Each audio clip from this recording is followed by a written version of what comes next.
প্রতিদিন তো সবজি আমিই কেটে নিই, কিন্তু আজকে সবজি কাটার দায়িত্বে আছেন অন্য একজন। কে বলুন তো? সেটা হলো আর কেউ না, আমার মা, মানে শাশুমা আর কি। তো এখানে কচু, কুমড়ো, পুঁই শাক এগুলো কেটে নিচ্ছেন।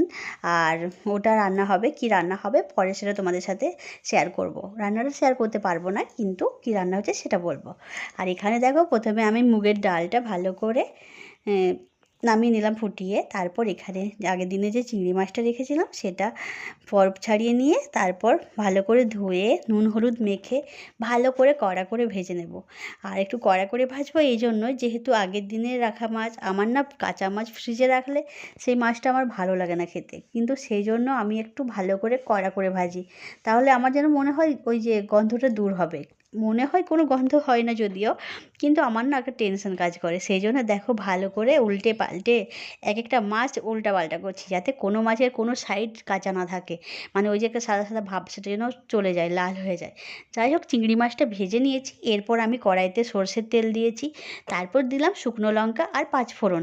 আবার এই চিংড়ি মাছের যে কোনো রেসিপিতে কিন্তু গোটা জিরে ফোড়ন ভালো লাগে না, হয় কালো জিরে ফোড়ন ভালো লাগে, আর না হয় পাঁচ ফোড়ন। তো যাই হোক, ফোড়ন দেওয়ার পর এখানে আমি দিয়ে দিলাম পেঁয়াজ আর টমেটো বাটা। এতে কুচি করে দিলে খারাপ হয় না, কিন্তু কুচি করলে গ্রেভিটা কম হয়, আর বেটে দিলে গ্রেভিটা ভালো হয়। তো পেঁয়াজ টমেটো ভালো করে একটু ভেজে নিয়ে তারপর দিয়ে দিচ্ছি এর মধ্যে নুন, শুকনো লঙ্কার গুঁড়ো হালকা, আর হলুদ গুঁড়ো। এটা দিয়ে ভালো করে জল দিয়ে কয়েকবার কষিয়ে নেব। আর এর মধ্যে যেহেতু আদা রসুন পড়বে না, সেই জন্য একটু মানে হালকা জল দিয়ে যেন তেল তেল ভাব আসে সেভাবেই কষাবো, খুব একটা বেশি কষিয়ে নেব না। তারপর দিয়ে দিচ্ছি সর্ষে, মানে সাদা সর্ষে, পোস্ত আর কাঁচা লঙ্কা বাটা। যেহেতু আজকে চিংড়ি মাছের পোস্ত বানাবো, তো এতটা পোস্ত না দিয়ে যদি আমরা সর্ষে, সাদা সর্ষে আর পোস্ত মিশিয়ে দিই না, জিনিসটা পুরো সর্ষের মানে পোস্তর মতোই খেতে লাগবে। আর আমি কিন্তু এভাবেই বানাই, যেহেতু চিংড়ি মাছে শুধু পোস্ত দিলে আমার মনে হয় ভালো লাগবে না, সেই জন্য দুটো মিশিয়ে। তো সর্ষে পোস্ত দিয়ে বেশি কিন্তু আর কষিয়ে নেওয়া চলবে না, তিতো হয়ে যাবে। সেই জন্য দেওয়ার সাথে সাথেই জল দিয়ে মাছটা দিয়ে আবার বেশি করে জল দিয়ে ফুটিয়ে নিতে হবে। তাহলেই ফুটিয়ে যখন গ্রেভি হয়ে যাবে, হয়ে গেল আজকের চিংড়ি পোস্তর রেসিপি। এই দেখো রান্নাটা আমার কেমন হয়েছে, ভালোই লাগছে দেখতে, খেতেও ভালো হয়েছিল। তবে আজকে যেহেতু কাঁচা লঙ্কা শুকনো লঙ্কার গুঁড়ো দুটোই দিয়েছিলাম, একটু ঝাল ঝাল হয়েছিল। তো কোনো ব্যাপার না, সবাই খেয়ে নিয়েছিল। আসলে পছন্দের রেসিপি হলে না, মানে পছন্দের যে কোনো খাবার হলে সেটা যদি ঝালও হয় কেউ কিন্তু কিচ্ছু বলে না, সবাই ভালোবেসেই খেয়ে নেয়। কিন্তু রেগুলার সবজি হলে কিন্তু একটু ঝাল হলে কেউ খেতে চায় না।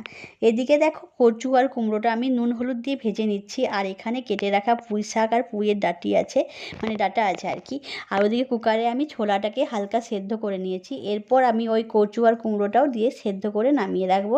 রান্নাটা মা করছে, এই দেখো পাশের ওভেনটাতে। মা কিন্তু ওদিকে রান্না শুরু করে দিয়েছে, পাঁচ ফোড়ন, শুকনো লঙ্কা ফোড়ন দিয়েছে, তেজপাতাও দেবে হয়তো, দিলেও চলে না দিলেও চলে। এটা হবে কচুর একটা ছোলার ডাল দিয়ে তরকারি, খেতে বেশ ভালো লাগে, ভাজা মশলা দিয়ে হবে তো সেই জন্য। আর আমাদের বাড়িতে কিন্তু প্রত্যেকেই এই রান্নাটা খেতে অনেক ভালোবাসে, যদিও আমি আগে খুব ভালোবাসতাম, এখনও বাসি।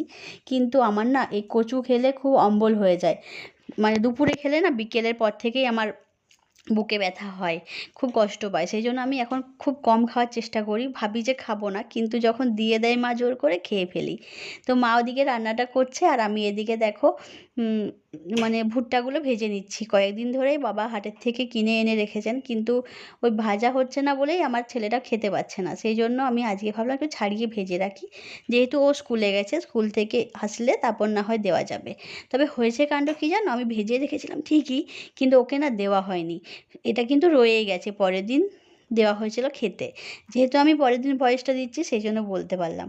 তো প্রথমে দেখো এই ভুট্টার গায়ে আমি সরষের তেল মাখিয়ে দিয়েছিলাম, তারপর এটা আগুনের তাপে ভালো করে মানে ভেজে নিচ্ছি। আর এর মধ্যে ওপর থেকে যদি নুন আর লেবুর রস দিয়ে মাখিয়ে খাওয়া যায় না, খুবই টেস্টি লাগে। আর মেলাতে কিন্তু ওভাবেই বিক্রি হয়, লেবুর রস আর নুন মাখিয়ে। ভাবছি ছেলেকে সেভাবেই দেবো। তো যাই হোক, এদিকে দেখো দুটোকে একসাথেই ভেজে নিচ্ছি। যাই হোক, সব কিছু পেরিয়ে রাতে ফিরে এলাম, আর এই ক্যামেরাটা করছে কিন্তু আমার ছেলে। তো এখানে রাতে খিচুড়ি হয়েছিল, সব সবজি দিয়ে একটু খিচুড়ি বানানো হয়েছিল। মাকে আমিই বলেছিলাম, মা আজকে একটু খিচুড়ি বানাও, যেহেতু সারাদিন বৃষ্টি হচ্ছে মাঝে সাঝেই, থেমে থেমে যখন খুশি বৃষ্টি চলে আসছে, তো এই ওয়েদারে কিন্তু খিচুড়ি বেশ ভালো লাগবে। এখানে 3টে থালার মধ্যে আমি খিচুড়ি নিয়ে নিচ্ছি, একটা ছেলের, একটা আমার, একটা মায়ের। রাতে শুধু খিচুড়ি নেই, রাতের রান্নাতে কিন্তু আছে রুটি আর বেগুন আলু দিয়ে একটা সবজি। যেহেতু বাড়িতে বাবা, কাকু আর আমার হাসব্যান্ড এনারা কিন্তু খিচুড়ি খেতে মোটেও পছন্দ করেন না, সেই জন্য তাদের জন্য হয়েছে বেগুনের সবজি আর রুটি। তো এইখানে দেখো বেগুনের সবজিটাও নিয়ে নিচ্ছি অল্প করে, আর আমার ছেলের জন্য দুপুরের মাছ রেখেছিলাম কয়েকটা, সেটা ওকে দিয়ে দিচ্ছি। আর সাথে একটু সামান্য পরিমাণে বেগুনের সবজি দিচ্ছি, যদিও খাবে না, তবে সবজির আলুগুলো বেছে বেছে খেলেও খেতে পারে। আর ওদিকে একটু ছাতু মেখে নিয়েছিলাম, ছাতু মাখা দিয়ে খিচুড়ি ভালো লাগে। তো এখানে ছেলেকে খেতে দেওয়ার জন্য এসেছি, দেখছি একটা ব্যাঙের বাচ্চা ঢুকে গেছে, বর্ষাকাল এই এক জ্বালা। আজকের ভিডিও এই পর্যন্ত।